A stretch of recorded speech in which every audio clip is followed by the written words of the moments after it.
Pelajaran besar dari burung gagak. Di awal sejarah manusia, ketika bumi masih sunyi dan belum banyak mengenal dosa, hiduplah dua saudara, putra Nabi Adam alaihissalam, Habil dan Qabil. Keduanya tumbuh dalam lingkungan yang sama, dibimbing oleh ayah yang sama, dan mengenal Allah yang sama. Namun, hati mereka berbeda.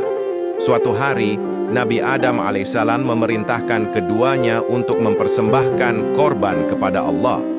Habil, seorang penggembala, memilih hewan terbaik dari ternaknya. Ia menyerahkannya dengan hati yang ikhlas, tanpa mengharapkan pujian.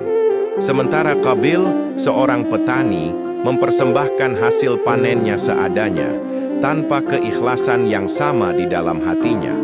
Allah menerima korban Habil, namun menolak korban Qabil. Penolakan itu menyalakan api iri di dalam dada Qabil. Ia merasa diperlakukan tidak adil. Amarah dan dengki mulai menguasai pikirannya.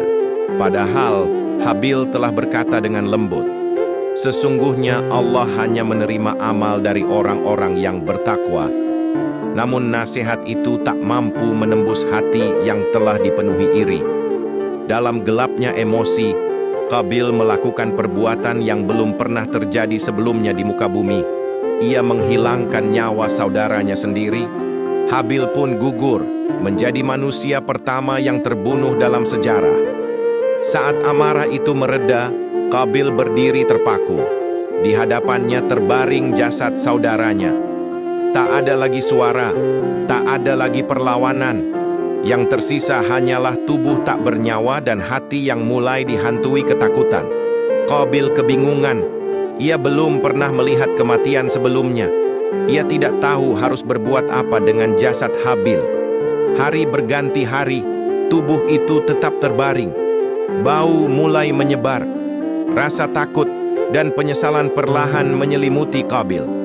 Di tengah kebingungan itu, Allah menunjukkan kuasa-Nya dengan cara yang sederhana.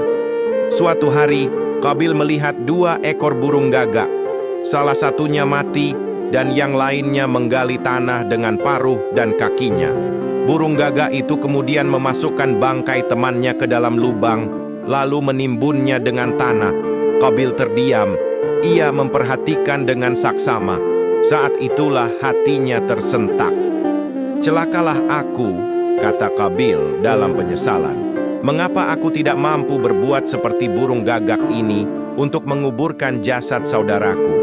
Seekor burung, makhluk yang sering dianggap rendah, justru menjadi guru pertama manusia tentang cara menghormati jenazah. Dari situlah Qabil akhirnya menguburkan Habil. Namun penyesalan itu datang terlambat. Dosa besar telah terjadi.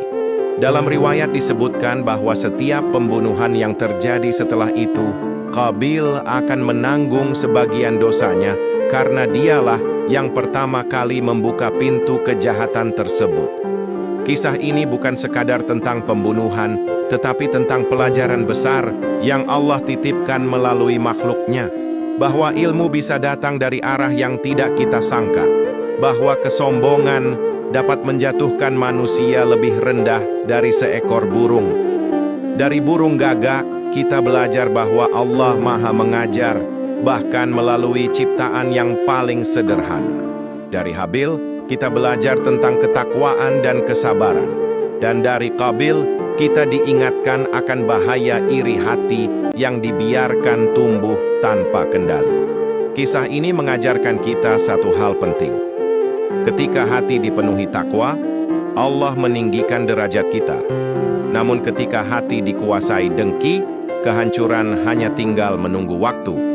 Semoga kisah ini menjadi pengingat bagi kita semua, agar selalu menjaga hati, menerima ketetapan Allah dengan lapang, dan belajar hikmah dari setiap ciptaannya sekecil apapun itu.